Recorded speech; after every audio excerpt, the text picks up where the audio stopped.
Badvel school నుంచి staff మాట్లాడుతున్నాను. ఇక్కడ నేను ఇన్ఛార్జ్గా వర్క్ చేస్తున్నాను. జరిగిన విషయాన్ని పేరెంట్స్ నా దృష్టికి తీసుకొచ్చినారు. ఆ తర్వాత పిల్లలు కూడా చెప్పినారు ఇట్లా జరిగిందనేసి. ఈ విషయాన్ని నేను మా హైయర్ అథారిటీస్కి చెప్పి మేడం మీద యాక్షన్ తీసుకునే విధంగా చూస్తాను. వాళ్ళ అమ్మగారు తీసుకెళ్ళారు, చెకప్ చేయించుకున్నారు. ఫీవర్ వచ్చినా, మోషన్ వచ్చినా, ఏదొచ్చినా కూడా ఆమెకు వెంటనే కావాలంటే మీకు కాల్ లిస్ట్ కూడా చూపిస్తా. ఇమీడియట్గా వాళ్ళకి ఇన్ఫర్మేషన్ నేను చేరవేస్తే వాళ్ళు వచ్చి తీసుకెళ్తారు.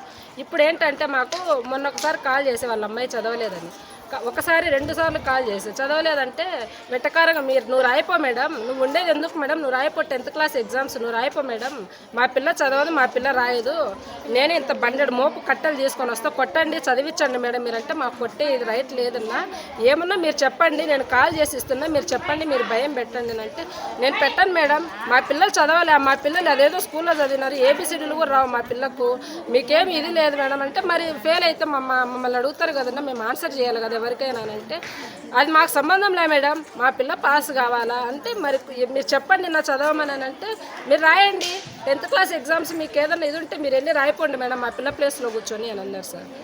అన్న తర్వాత ఇప్పుడు ఏమైంది, 100 days యాక్షన్ ప్లాన్ ఉంది. 100 days యాక్షన్ ప్లాన్ ఉంటే నేను బిఫోర్ క్రిస్మసే చెప్పాను ఆయనకు, ఏమని చెప్పి అమ్మాయికి చెప్పే వాళ్ళ అమ్మకు కూడా చెప్పాను నేను. 100 days యాక్షన్ ప్లాన్ ఉంది, ఏ రోజు మాకు ఆ రోజు ఆన్లైన్ చేయాలి, ఎగ్జామ్స్ ఉన్నాయి, శనివారం పొద్దున్నే 9-10 గంటలకల్లా తీసుకోనండి అని చెప్పాను. అంటే వాళ్ళ అమ్మగారు ఏమన్నారు, తీసుకొని వస్తానని చెప్పారు. మళ్ళీ 10-11కి నేను కాల్ లిస్ట్ కూడా చూపిస్తాను మీకు, 10-11కి కాల్ చేసి అన్న ఎగ్జామ్ ఉంది, ఈవినింగ్ 4కి నేను మార్క్స్ ఆన్లైన్ చేయాలి అని అన్న.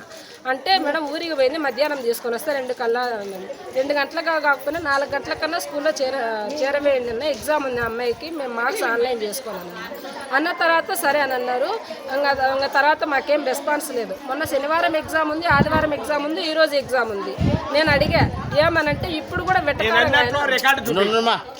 ఏమైందంటే నేను అడిగా ఇప్పుడు కాల్ చేసినప్పుడు కూడా అన్నారు ఆయన వెట్టకారంగా కర్మ ఉంది మేడం మాకు అదేనంటే సరేలేన్న కర్మ కూడా అయిపోయినాక తీసుకోనండి, మీకు ఎంత చెప్పినా కూడా మీరు వెట్టకారంగానే మాట్లాడుతున్నారు, మాత్రం మేమేం చేయాలి, మా బాధ ఎవరికి చెప్పుకోవాలా, మాకు పైనుంచి ప్రెజర్స్ ఉన్నాయి, పిల్లలు రాకపోతే మాకు సెక్రటరీ సార్ మెమోలు ఇస్తారు, మీరు ఏం చేస్తున్నారు, పబ్లిక్ గోయింగ్ పిల్లలు కదా అన్న వాళ్ళు, మేము మాట్లాడుకోవాలి కదా, మాకు ఇది ఉంటుంది, మాకు ప్రెజర్స్ ఉన్నాయని అన్న. అంటే నేను అర్చన మాట వాస్తవం, అమ్మాయిని ఎందుకు రాలేదు ఎందుకు చేయలేదు అని, ఇంకా దానికి వాళ్ళ ఇష్యూ నేను చెప్పినాను ఆల్రెడీ, పొరపాటు అయిందనే విషయం కూడా నేను చెప్పే వాళ్ళకి, ఇంకా మీ పాప నేనేమనలే, మీ పాపని అనను, మీ పాపని ఏం చేయనని కూడా చెప్పాను నేను.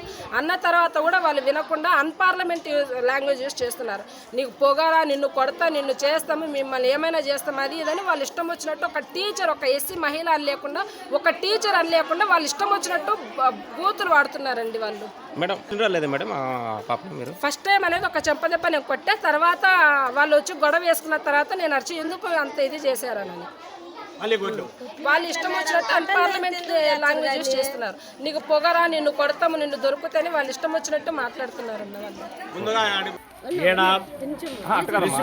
సెలవులు ఇచ్చిండ్రు, సెలవులు ఇచ్చిన తర్వాత మా పిల్లలు తోడుకొని పోయినాము మా గ్రామానికి, వాళ్ళ అవ్వాళ్ళ ఊరికి పంపించినాము. కానీ శనివారము వీళ్ళు ఫోన్ చేసిండ్రు, రాలేకపోయినాము ఒకరోజు తోడుకొని, సండే హాలిడే కాబట్టి మేము తీసుకురాలా, ఈరోజు సోమవారం కాబట్టి మా బడికి జాయిన్ చేసినాం సార్. జాయిన్ చేస్తే రవణమ్మ అనే మేడం ఎప్పుడైనా కానీ ఇరుడ్డం మాట్లాడుతుంది, ఆమె పాపను కొట్టి మళ్ళీ ఇక్కడ సర్దుబాటు చేసి లోపలికి పంపించి వెళ్ళిపోయినాం. మళ్ళీ పిలిచి మళ్ళీ లోపలికి పోయినాకలా మళ్ళీ కొట్టి పాప చూడు, ఆ పాప బాధ్యత ఏంది, ఏదన్నా ఉరేసుకొని చచ్చే ఎవరు బాధ్యత, ఒగిసి పిల్ల అయిపోయా, 14 ఏళ్ళు 15 ఏళ్ళు పాప అయిపోయా. ఇప్పుడు ఆమె పైన విద్యాశాఖ మంత్రి నారా లోకేష్ గారు సార్ ఈ గురుకులం బద్వేల్ నియోజకవర్గంలో గురుకుల పాఠశాలలో ఈ టీచర్లకు రవణమ్మ అనే మేడంకు ఏదన్నా ఆమెకు దగ్గర చర్యలు తీసుకొని ఈ బడి కంట్రోల్గా పెట్టి ఈ పిల్లోళ్ళకు భోజనాలు కానీ ఆహారం కానీ నీళ్లు కానీ ఇవన్నీ ఇక్కడికొచ్చి చెకప్ చేసి పొమ్మని నేను కోరుతున్నా సార్. మా పిల్లలను ఇబ్బంది పెడతా రవణమ్మ అనే మేడం. జ్వరాలు వచ్చినా కానీ పట్టించుకోవడంలా బద్వేల్ నియోజకవర్గంలో గురుకులం పాఠశాలలో ఈడ ఎవరు ప్రిన్సిపాల్ లేదు, ఈడ దిక్కు లేరు పిల్లోళ్ళకు. దయచేసి ఈడ వసతులు కల్పించాలని నేను కోరుకునేది ఒకటే సార్. ప్రతి ఒక్క పిల్లోళ్ళు కూడా ఈడ వాళ్ళ ఆధీనంలో కంట్రోల్లో లేదు. ఒక భోజనం కానివ్వండి, ఒక నీటి వసతి కానీ, ఒక టీచర్లలో కానీ కనీసం గేట్ కాడ ఉండే వాచ్మెన్లు కూడా మమ్మల్ని అతి పౌర్తంగా మాట్లాడతారు. ఏదన్నా ఉంటే పోండి అనడము, ఎవరు నీవు ఏడైనా చెప్పుకోపో అనడము. వాళ్ళు కూడా ఆడికి తయారైనరు సార్. ఈ స్కూల్ మీద విద్యాశాఖ మంత్రి నారా లోకేష్ సార్ కానీ, విద్యాశాఖ కమిషనర్ కానీ, ఫుడ్ కమిషనర్ కానీ దీనిపైన వచ్చి భోజనం మీద కూడా ఎంక్వైరీ చేసి, నీళ్ళ మీద కూడా ఎంక్వైరీ చేసి ఇక్కడ చూసి వసతులు పిల్లలకు ఆరోగ్యంగా చూడాలని మేము కోరుకునేది ఒకటే సార్. ఈ పాపను కొట్టడం జరిగింది, ఆమెకు ఏం అవసరం ఉంది కొట్టను. మా పాప ఏదైనా తప్పు చేస్తే కొట్టండి, ఏదైనా దొంగతనం చేస్తే కొట్టండి. చదువు రాలేదంటే అది మామూలే, 10 మందిలో అందరికీ చదువు రాలేదు నేను కొట్టానంటే దానికి కారణం ఉండాలి కదా. చదువు రాలేదని నువ్వు కొడతావా? ఏ సార్ ఇంకా ఎట్లా చూసుకోవాలమ్మా? ముందు సునీత మేడం ఉండేది గత సంవత్సరం కిందట. ఎట్లా ఉన్నిందంటే కంట్రోల్గా, అంత కంట్రోల్గా ఉన్నింది. ఈడ అదుపు లేకుండా తయారైంది ఈ స్కూల్లో. ఎవరు అడిచోళ్ళు లేరు, గేట్ కాడకుండా మమ్మల్ని లెక్క చేయడంలే, ఏడా లెక్క చేయడంలే. పిల్లలకు బాగా లేకున్నా కానీ ఫోన్లు చేయడంలే, ఏదాన్ని పట్టించుకోవడంలే. మరి భోజనం ఎట్లుందా, భోజనం కూడా చెక్ చేయమని నేను కోరుతాను. మంచినీళ్ళు కానీ, ఒక తాగే నీరు కానీ, ఒక ఫుడ్లో కానీ ఇవన్నీ కనీసం చెక్ చేయమని నేను విద్యాశాఖ మంత్రి. అవతల టీచర్లు ఏం మాదిరి రాలేదా ఈ స్కూల్కి? అవతల టీచర్లు కూడా ఆ మాదిరే చెప్తారు కదా, సూచన చెప్తారు కదా. ఇప్పుడు ఆమె ఒక్క ఆమెకే ఇంత బలవంతంగా పాపను కొట్టి గడ్డకు దోయాల్సిందే, అంత అవసరం ఏముంది? ఇంకొక ఆమె అంటది అగ్రిమెంట్ రాపించమంటే ఏమిటికి రాయాలి అగ్రిమెంటు? బడి ఏం వాళ్ళదా? గవర్నమెంట్ ఎందుకు పెట్టింది? పేద సాదాకు ఎస్సీలకు ఓసీలకు బీసీలకు అందరికి స్కూలు గవర్నమెంట్ ఎందుకు ఏర్పరిచింది? ఏదో 4 అక్షరాలు చెప్తారో వాళ్ళు బాగుపడతారో, వాళ్ళ లైఫ్ బాగుంటుంది అనేసి బడి పెట్టడము. మీరు తీసుకోపోండి, పిల్లల మాటకొచ్చే పిల్లలు తీసుకోపోండి, మాటకొచ్చే పిల్లలు తీసుకోపోండి అంటే మీకు జీతాలు ఇచ్చేది గవర్నమెంట్. అది దేనికి ఇచ్చారు?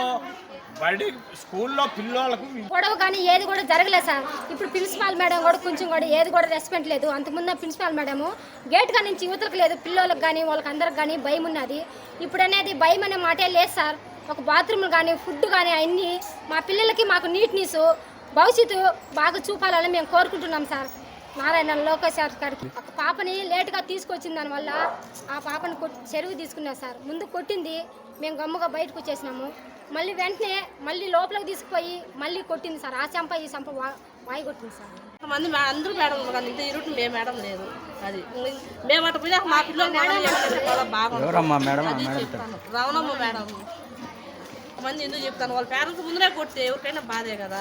అది దయచేసి మేడం వాళ్ళు అట్లా పేరెంట్స్కి ఇలివింది, వాళ్ళు ఎందుకు అంత దూరం నుంచి ఇంత లెక్క ఖర్చు పెట్టుకుని వస్తాను అర్థం చేసుకోండి. ప్రతి ఒక్క మేడం కూడా మేము అదే సార్ పోతాను అసలు. Local to global news at your finger tips. మీ చేతిలో ఒక ఆయుధం. డౌన్లోడ్ రా టీవీ యాప్.